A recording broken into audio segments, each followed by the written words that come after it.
Hi, this is Mohammed Darwesh, and today we are going to discuss Marbury versus Madison case. This is an example of judicial activism in the history of the USA. First of all, let we discuss the main actors in this case. Among them, this case was fought. Here, who was Marbury? Marbury was judge of peace to be appointed. He was a judge who was to be appointed in the Supreme Court of the USA. And Madison, he was the Secretary of State at that time. And it is the case of 1803. And who was John Marshall? He was US Supreme Court Chief Judge. Okay, he was a Federalist and he was against or opponent of Thomas Jefferson. So these were three main actors, and we carry on our lecture, and we look that in 1800 there were elections conducted, and elections were between Federalists and anti-Federalists or non-Federalists. From Federalists was John Adams and anti-Federalist was Thomas Jefferson. In these elections, Thomas Jefferson won a clear-cut majority.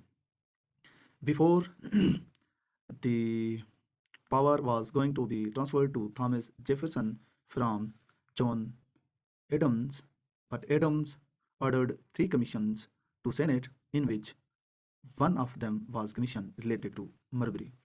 And these commissions were transferred to Senate, and these were uh, Commission 1, Commission 2, and the third commission was related to Marbury. And in this commission, this was written that Marbury would be elected as the Chief Judge of Supreme Court for peace.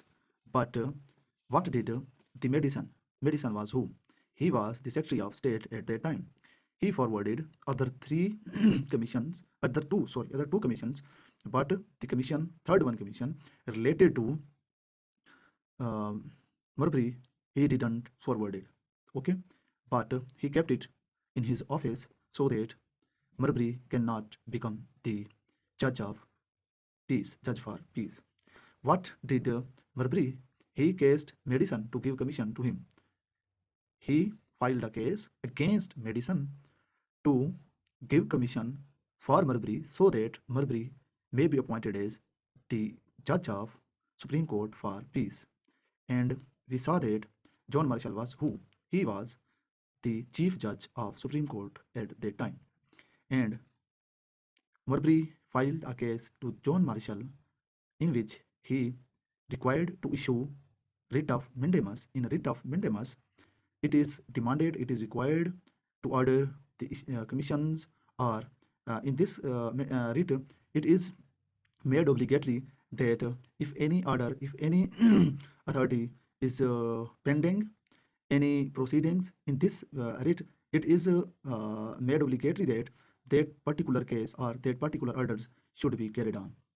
In this writ, Marbury said that my commission should be handed over to me.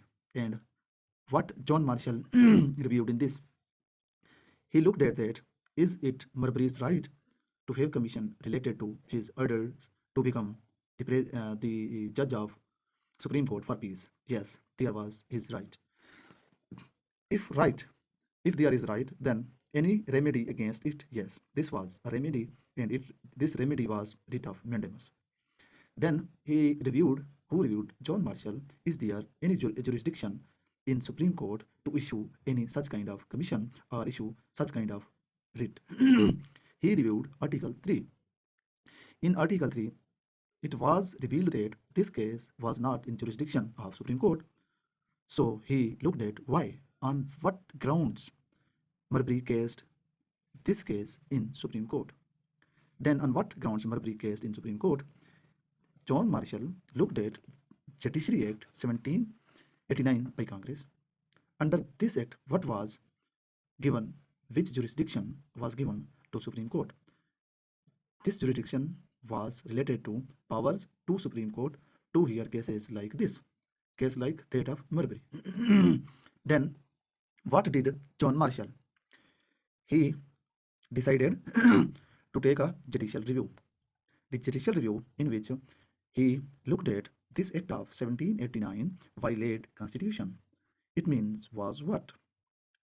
In this act was given were given the rights to Supreme Court to hear jurisdictions to have powers that were not mentioned in the Constitution of the USA, which is the supreme law of the land. He gave verdict by judicial veto, and he struck down the act. And why he struck down this act? He said that if Constitution is not given such kind of powers, jurisdiction to the Supreme Court, then on what basis this act of 1789 can give powers to Supreme Court? He did this. What did he this? He struck down the act of 1789, and he did this by review. That is the why this case is called as judicial review in the history of the USA. So this was all about the case of Marbury versus Madison from the history of the USA, which is also called as judicial activism. Thank you.